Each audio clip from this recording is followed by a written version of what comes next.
ओम नमः शिवाय। ओम गजानंद गणदेव भगवान की जय। श्री गरुड़ पुराण 7वां अध्याय।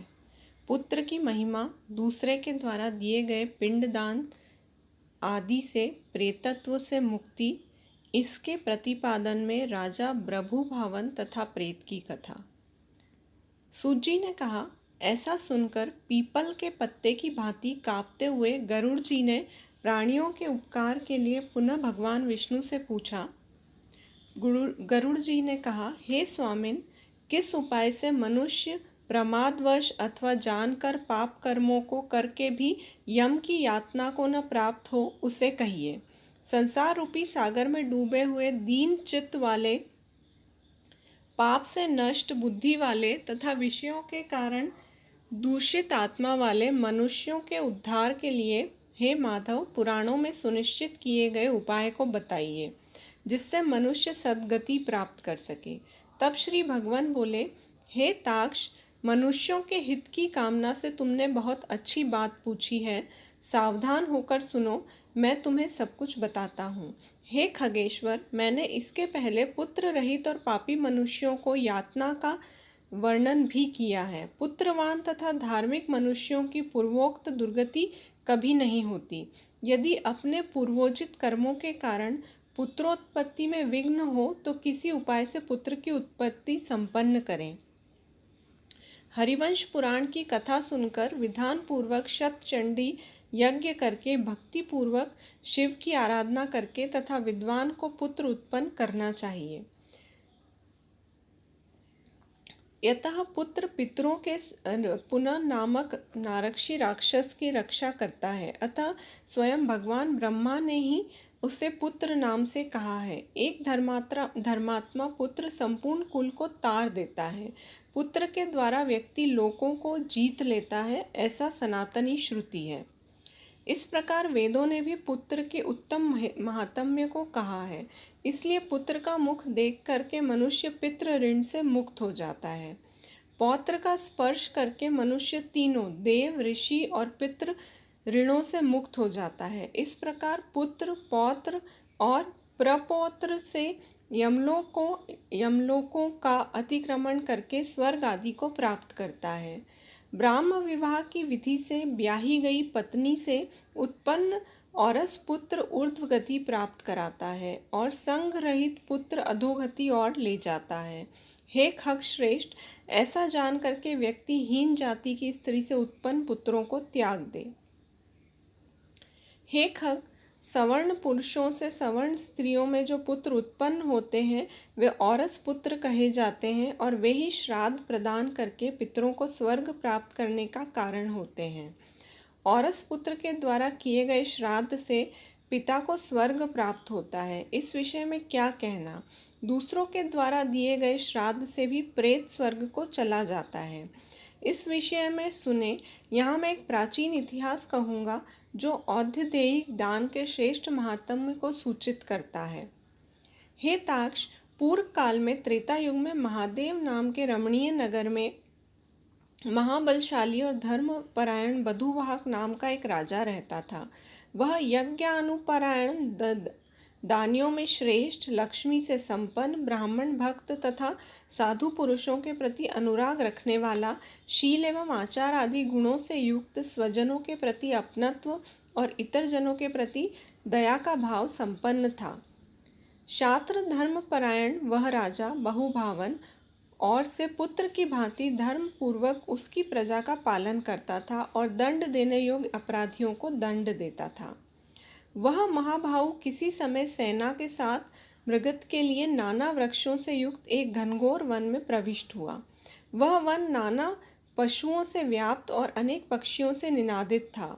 उस समय राजा ने वन के मध्य में दूर से एक मृग को देखा। राजा के द्वार सुदृढ़ बाण विद्ध हुआ मृग बाण सहित जंगल में अदृश्य हो गया। रुधिर से गीली हुई घास पर अंकित चिन्ह से राजा ने उसका पीछा किया। तब मृग तब मृग के प्रसंग से वह राजा दूसरे वन में जा पहुंचा। भूख प्यास से सूखे हुए कंठ वाला तथा परिश्रम के संताप से पीड़ित उस राजा ने एक जलाशय के समीप पहुंचकर घोड़े के साथ उसमें स्नान किया तथा कमल की गंधादि से सुगंधित शीतल जल का पान किया। उसके बाद उस जलाशय से बाहर निकलकर श्रम रहित राजा बंधु वाहन ने वृक्ष रूपी विशाल शाखाओं के कारण फैले हुए मनोहर और शीतल छाया वाले तथा पक्षी समूहों से कुचित एक वट वृक्ष देखा। वह वृक्ष संपूर्ण वन की महती पताका की भांति स्थित था। उसकी जड़ के पास जाकर राजा बैठ गया। उसके बाद राजा ने भूख और प्यास से व्याकुल इंद्रियों वाले ऊपर की ओर उठे हुए बालों वाले अत्यंत मलिन कुबड़े और मांस रहित एक भयावह प्रेत को देखा। उस विकृत आकृति वाले भयावह प्रेत को देखकर बधूवान विस्मित हो गया। प्रेत भी घने जंगल में आए हुए राजा को देखकर चकित हो गया और समुत्सुक मत वाला होकर वह प्रेतराज उसके पास आया। हे ताक्ष, तब तक उस प्रेतराज ने राजा से कहा, हे महाभाव, आपके संबंध से मैंने प्रेत भाव का त्याग कर दिया है, अर्थात मेरा प्रेत भाव छूट गया है और मैं परम शांति को प्राप्त हो गया हूँ तथा धन्यंतर हो गया हूँ। राजा ने कहा, हे कृष्ण वर्ण वाले तथा भयावह रूप वाले प्रेत, किस कर्म के प्रभाव से देखने में डरावने लगने वाले और बहुत ही अमंगलकारी इस प्रेतत्व स्वरूप को तुमने प्राप्त किया है। हे तात, अपने प्रेतत्व की प्राप्ति का सारा कारण बताओ। तुम कौन हो और किस दान से तुम्हारा प्रेतत्व नष्ट होगा।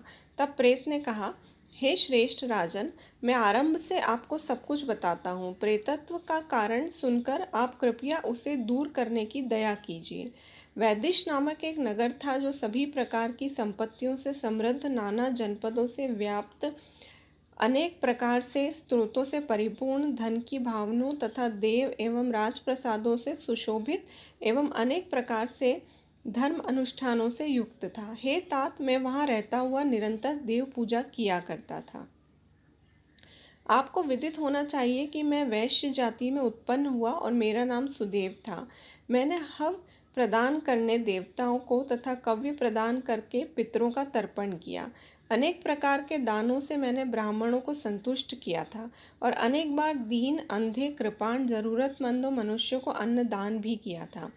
किंतु हे राजन, मेरा ये सारा सत्कर्म मेरे दुर्दर्व से निष्फल हो गया। जिस कारण मेरा सुकृत निष्फल हो गया वह मैं आपको बताता हूँ। मुझे कोई संतान नहीं है, मेरा कोई सुहृद नहीं है, कोई बांधव नहीं है और न ऐसा कोई मित्र ही है जो मेरी और्ध्वदेही क्रिया करता। हे महाराज, मृत्यु के अनंतर जिस व्यक्ति के उद्देश्य षोडश मासिक श्राद्ध नहीं दिए जाते, सैकड़ों श्राद्ध करने पर भी उसका प्रेतत्व सुस्थिर ही रहता है, अर्थात दूर नहीं होता। हे महाराज, आप मेरा औध्य विधि कृत्य करके मेरा उद्धार कीजिए, क्योंकि इस लोक में राजा सभी वर्णों के बंधु को कहा जाता है। इसलिए हे राजेंद्र, आप मेरा उद्धार कीजिए। मैं आपको मणिरत्न देता हूँ। हे वीर, यदि आप मेरा हित चाहते हैं तो जैसे मेरी सद्गति हो सके और मेरी प्रेत योनियों जैसी मुक्ति हो सके वैसा आप करें। भूख प्यास आदि दुखों के कारण यह प्रेत योनि मेरे लिए दुस्सह हो गई है। इस वन में सुंदर स्वाद वाले शीतल जल और फल विद्यमान है, फिर भी मैं भूख और प्यास से पीड़ित हूँ। मुझे जल और फल की प्राप्ति नहीं हो पाती। हे राजन, यदि मेरे उद्देश्य यथाविधि नारायण बलि की जाए, उसके बाद वेद मंत्रों के द्वारा मेरे सभी औध्वदेही क्रिया संपन्न की जाए तो निश्चित ही मेरा प्रेतत्व नष्ट हो जाएगा, इसमें संशय नहीं है। मैंने सुन रखा है कि वेद के मंत्र, तप, दान और सभी प्राणियों में दया, सत्शास्त्रों का श्रवण, भगवान विष्णु की पूजा और सज्जनों की संगति, ये सब प्रेत योनियों के विनाश के लिए होती है। इसलिए मैं आपसे प्रेतत्व को नष्ट करने वाली विष्णु पूजा को कहूँगा। हे राजन, न्याय उपार्जित 2 सुवर्ण भर का सोना लेकर उससे नारायण की एक प्रतिमा बनवाएं, जिससे विविध पवित्र जलों से स्नान करवाकर पीले वस्त्रों से वेष्टित करके अलंकारों से विभूषित अधिविसित करें। तदंतर उसका पूजन करें। उस प्रतिमा को पूर्व भाग में श्रीधर, दक्षिण में मधुसूदन, पश्चिम में वामन और उत्तर में गदाधर, मध्य में पितामह ब्रह्मा तथा महादेव शिव की स्थापना करके गंध पुष्पादि द्रव्यों द्वारा विधि विधान से पृथक पृथक पूजन करें। उसके बाद प्रदक्षिणा करके अग्नि में हवन करके देवताओं को तृप्त करके घृत, दधि तथा दूध से विश्व देवताओं का तृप्त करें। तदंतर समाहित चित्त वाला यजमान स्नान करके नारायण के आगे विनीत आत्मा होकर विधि पूर्वक मन में संकल्पित औद्धदेहिक क्रिया का आरंभ करें। इसके बाद क्रोध और लोभ से रहित होकर शास्त्र विधि से सभी श्राद्धों को करें तथा वर्षोत्सर्ग करें। तदंतर ब्राह्मणों को 13 पद दान करें, फिर शैया दान करें। यह प्रेत के लिए घातक दान करें। यह सब करना चाहिए। सभी प्राणियों के ऊपर अनुकंपा करने के हेतु से प्रेतों को मुक्ति दिलाने वाला प्रेत घट दान के विषय में बताइए। प्रेत ने कहा, हे महाराज, आपने ठीक पूछा है। जिस सुदृढ़ दान से प्रेतत्व नहीं होता उसे मैं कहता हूँ, आप ध्यान से सुने। प्रेत घट का दान सभी प्रकार के अमंगलों का विनाश करने वाला, सभी लोकों में दुर्लभ और दुर्गति को नष्ट करने वाला है। ब्रह्मा, शिव तथा विष्णु सहित लोकपालों में युक्त तपाए हुए सोने का एक घट बनाकर उसे दूध, घी आदि से पूरा भरकर भक्ति पूर्वक प्रणाम करके ब्राह्मण को दान करें। इसके अतिरिक्त तुम्हें अन्य सैकड़ों दान करने की क्या आवश्यकता। हे राजन, उस घट के मध्य में ब्रह्मा, विष्णु तथा कल्याण करने वाली अविनाशी शंकर की स्थापना करें एवं घट के कंठ में पूर्व आदि दिशाओं में क्रमशः लोकपालों का आह्वान करके उनकी धूप, पुष्प, चंदन आदि से विधिवत पूजा करके दूध और घी के साथ उस हिरण्यमय घट का ब्राह्मण को दान करना चाहिए। हे राजन, प्रेतत्व की निर्वृत्ति के लिए सभी दानों में श्रेष्ठ और महापातकों का नाश करने वाला इस दान को श्रद्धापूर्वक करना चाहिए। श्री भगवान ने कहा, हे कश्यप पुत्र गरुड़, प्रेत के साथ इस प्रकार बातचीत हो ही रही थी कि उसी समय हाथी, घोड़े आदि से व्याप्त राजा की सेना पीछे से वहां आ गई। सेना के आने के बाद राजा को महामणि देकर उन्हें प्रणाम कर पुनः अपने उद्धार के लिए औद्धदेहिक क्रिया करने को प्रार्थना करके वह प्रेत अदृश्य हो गया। हे पक्षिन, तदंतर उस वन से निकलकर राजा भी अपने नगर को चला गया और अपने नगर में पहुंचकर प्रेत के द्वारा बताए हुए वचनों के अनुसार उसने विधि विधान से औद्धदेहिक क्रिया का अनुष्ठान किया। उसके पुण्य प्रदान से मुक्त होकर प्रेत स्वर्ग को चला गया। जब दूसरों के द्वारा दिए हुए श्राद्ध से प्रेत की सद्गति हो गई तो फिर पुत्र के द्वारा प्रदत्त श्राद्ध से पिता की सद्गति हो जाए, इससे क्या आश्चर्य। इस पुण्य पद इतिहास का जो सुनता है और जो सुनाता है वे दोनों पापचारों से युक्त होने पर भी प्रेतत्व को प्राप्त नहीं करते। इस प्रकार गरुड़ पुराण के अंतर्गत सारोद्धार में बंधुहाम संस्कार नामक 7वां अध्याय पूरा हुआ। ओम नमः शिवाय।